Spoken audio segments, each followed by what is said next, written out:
Assalamualaikum warahmatullahi wabarakatuh. Alhamdulillah, segala puji bagi Allah subhanahu wa ta'ala yang telah melimpahkan rahmat dan hidayahnya kepada kita semua. Sholawat serta salam semoga senantiasa tercurah berlimpah kepada junjungan mulia Nabi Muhammad sallallahu alaihi wasallam beserta keluarga, sahabat, dan seluruh pengikut beliau yang setia hingga akhir zaman.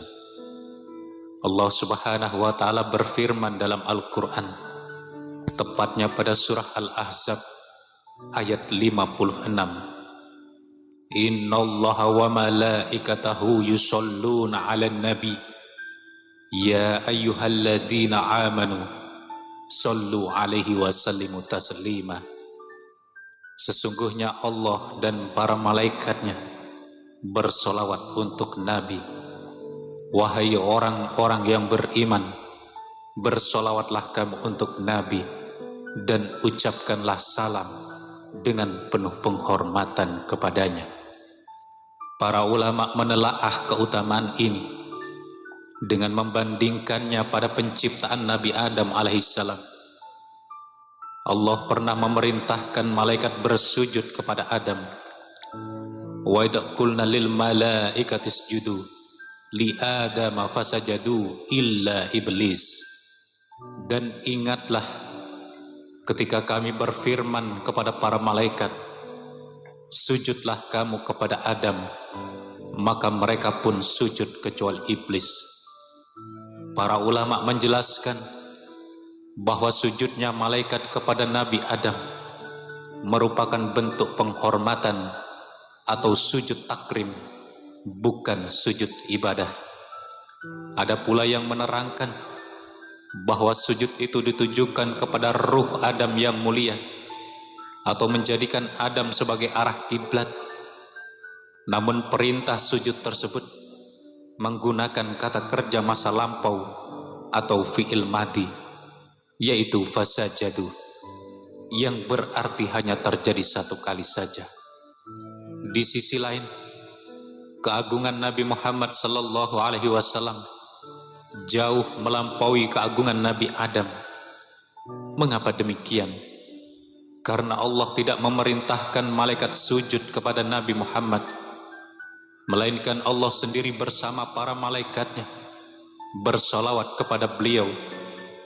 Penggunaan kata yusolluna dalam bentuk fi'il mudhari menegaskan bahwa solawat Allah dan para malaikat berlangsung terus-menerus tanpa henti atau al-istimrar.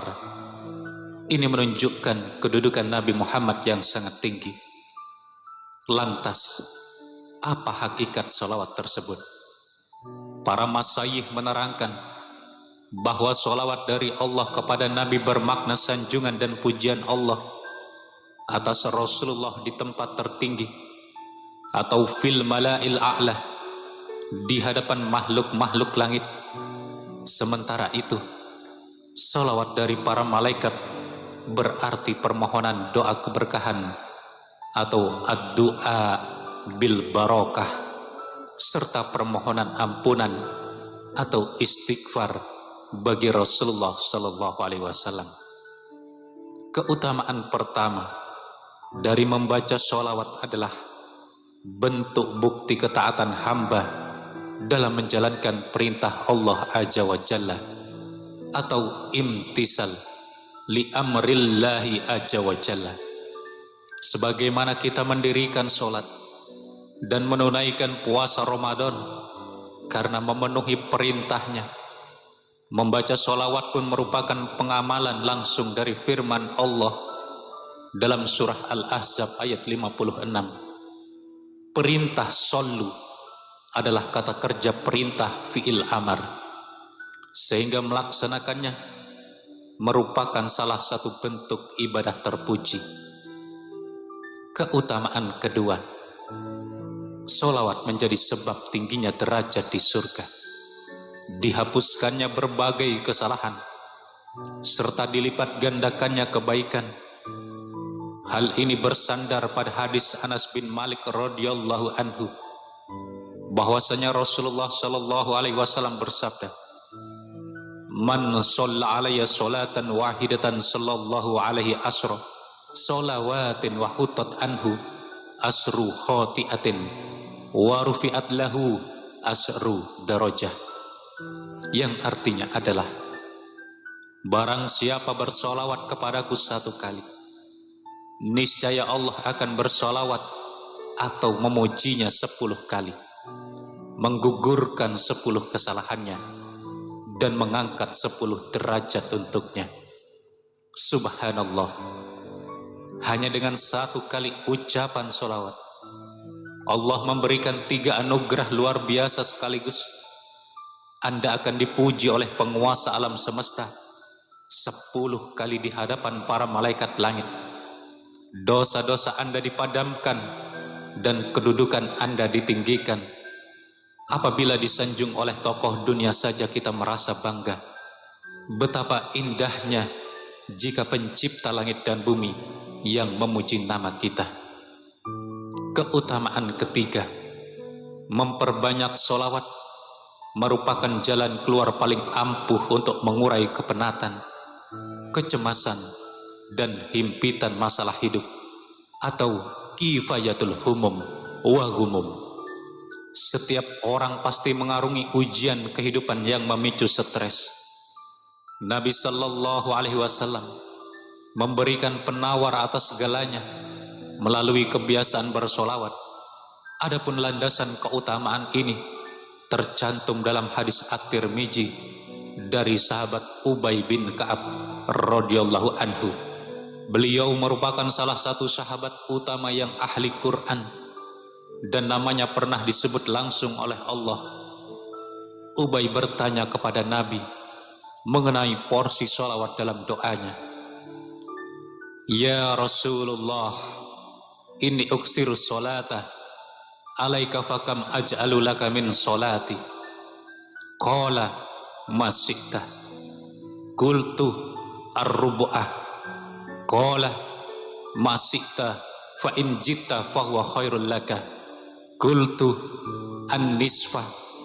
Qala masikta fa in jitta fahuwa khairun laka. Qultu fasulusaini. Qala masikta fa in jitta fahuwa khairun laka.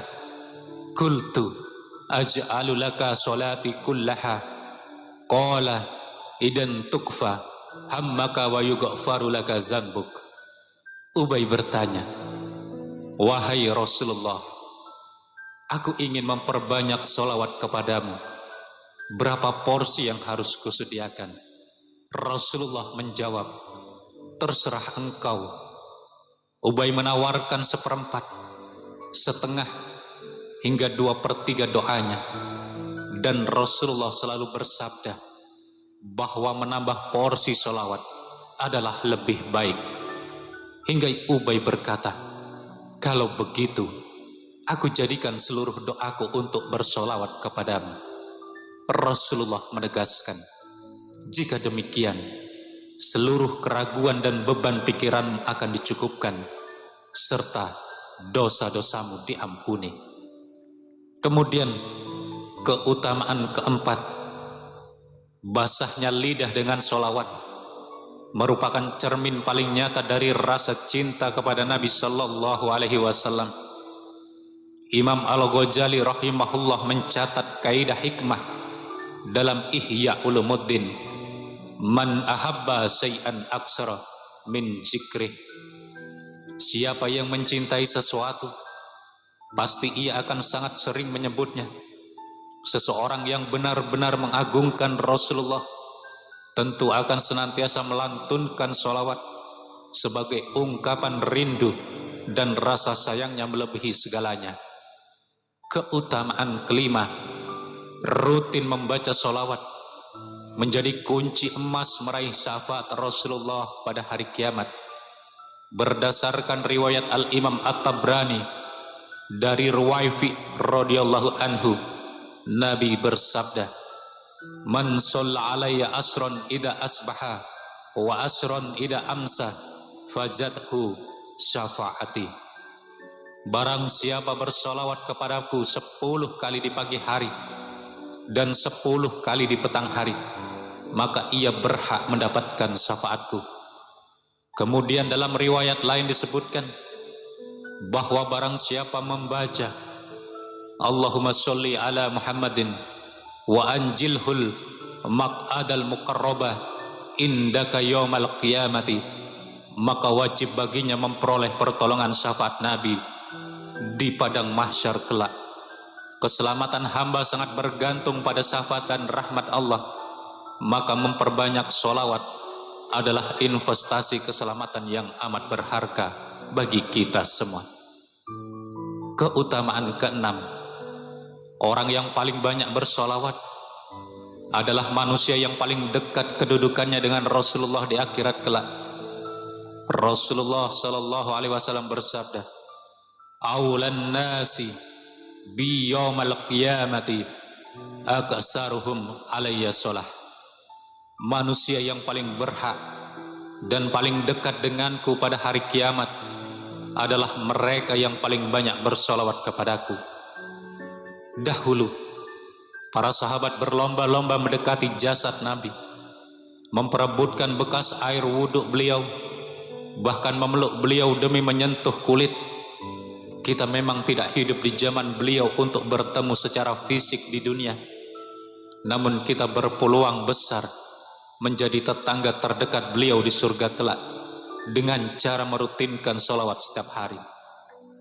Keutamaan ketujuh, setiap bacaan sholawat dan salam kita akan ditempatkan serta disampaikan langsung kepada Nabi di alam kubur.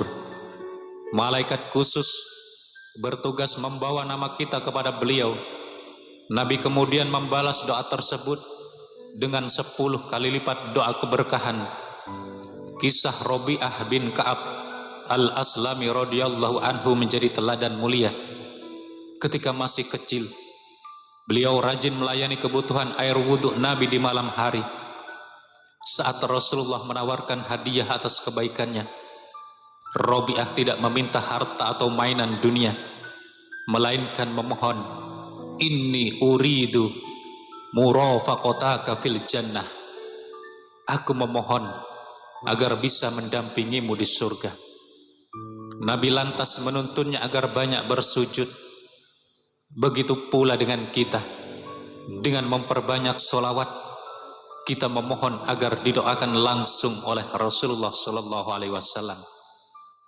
Keutamaan kedelapan, sholawat menjadi pembuka pintu terkabulnya doa masalah, du'aul masalah. Fadalah bin Ubaid radhiyallahu anhu menceritakan bahwa Nabi pernah mendengar seseorang berdoa tanpa mengagungkan Allah dan tanpa bersolawat. Nabi menyebut orang itu tergesa-gesa, lalu mengajarkan adab berdoa. Hendaknya dimulai dengan pujian kepada Allah, disusul dengan solawat kepada Nabi, barulah menyampaikan permohonan hajat hidup. Kemudian keutamaan kesembilan, solawat adalah bukti penghormatan dan tanda kesempurnaan iman, sebagaimana ditegaskan dalam surah Al-Fat ayat 9 berikut ini. Litu'minu billahi wa rasulihi wa tu'ajjiruhu wa tuwaqqiruhu wa tusabbihuhu bukratan wa asila, yang artinya adalah agar kamu beriman kepada Allah dan Rasulnya, menguatkan agamanya, menghormatinya, dan bertasbih kepadanya di waktu pagi dan petang.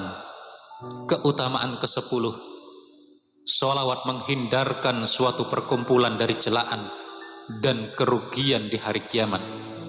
Abu Hurairah radhiyallahu anhu meriwayatkan sabda Nabi, "Ma jalasa qaumun majlisan lam yadhkurullaha fihi wa lam yusallu ala nabiyihim illa kana alaihim tiratan fa in syaa'a addabahum wa in syaa'a ghafara lahum."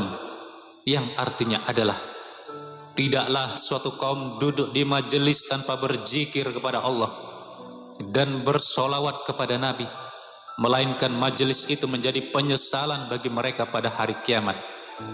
Kemudian keutamaan ke-11, solawat menjadi penerang dan penuntun langkah saat melintasi titian Shiratal Mustaqim. Rasulullah sallallahu alaihi wasallam menggambarkan peristiwa dahsyat ini. Wa ra'aitu rajulan min ummati yajhafu ala sirati yahbu ahyanan wa yata'allaku ahyanan faj'athu salatuhu alayya fa akhajat biyadihi fa aqamathu ala sirati hatta jawas. Yang artinya adalah Nabi bersabda, aku melihat seorang dari umatku merayap di atas sirat, kadang terseret dan bergantung. Lalu datanglah solawatnya kepadaku, memegang tangannya, menegakkannya, hingga ia berhasil melewatinya. Bunda Aisyah radhiyallahu anha pernah menangis saat menatap wajah Rasulullah ketika ditanya sebabnya. Aisyah bertanya, apakah Nabi masih mengingat keluarganya di hari kiamat? Rasulullah menjelaskan, ada 3 tempat paling mengerikan di mana seseorang tidak akan mengingat siapapun: ketika melintasi sirat, saat lembaran catatan amal diterbangkan, dan ketika amal ditimbang di mizan. Suasana pada hari itu sangat mencekam. Namun Rasulullah berdiri di ujung titian sirat seraya berdoa dengan penuh rasa iba, Rabbi salim, salim, ya Rabb, selamatkanlah dia, selamatkanlah dia. Jika di hari yang begitu menakutkan itu kita membutuhkan pertolongan, maka kuncinya adalah memperbanyak sholawat selama kita masih hidup di dunia ini. Allah subhanahu wa ta'ala juga berfirman dalam surah Al-Ahzab ayat 43, Huwallazi yusalli alaikum wa malaikatahu la yukhrijukum minad dhulumati ilan nur. Dengan bersolawat Allah mengeluarkan hamba dari kegelapan kebodohan menuju cahaya petunjuk. Solawat juga menjaga keharuman nama seorang hamba, meneguhkan rasa cinta kepada Rasul, serta menghadirkan kita dari predikat manusia yang bakhil, yaitu orang yang mendengar nama Nabi disebut namun enggan mengucapkan solawat. Saudaraku, jangan biarkan bibir kita kering dari menyebut nama Rasulullah sallallahu alaihi wasallam. Ketika masalah hidup bertubi-tubi menghampiri, ketika doa terasa lambat terkabul, atau ketika hati merasa cemas menatap masa depan dan akhirat, penuhilah hari-hari kita dengan solawat. Solawat adalah cahaya di dunia, pelipur lara di alam kubur, serta jembatan keselamatan menuju surga Allah Azza wa Jalla. Ya Allah, pencipta alam semesta, limpahkanlah solawat dan salam keberkahan kepada junjungan kami Nabi Muhammad sallallahu alaihi wasallam. Jadikanlah basahnya lidah kami dalam bersolawat sebagai sebab diampuninya dosa-dosa kami, diangkatnya kesulitan hidup kami, dan dilapangkannya rizki kami. Ya Rabb, kumpulkanlah kami bersama Rasulullah di surgamu kelak. Teguhkanlah langkah kami saat melintasi titian Shiratal Mustaqim, dan karuniakanlah kami syafaat beliau di hari di mana tidak ada lagi pertolongan kecuali rahmat-Mu. Rabbana atina fid dunya hasanah wa fil akhirati hasanah wa qina adzabannar. Amin, amin, amin ya rabbal alamin.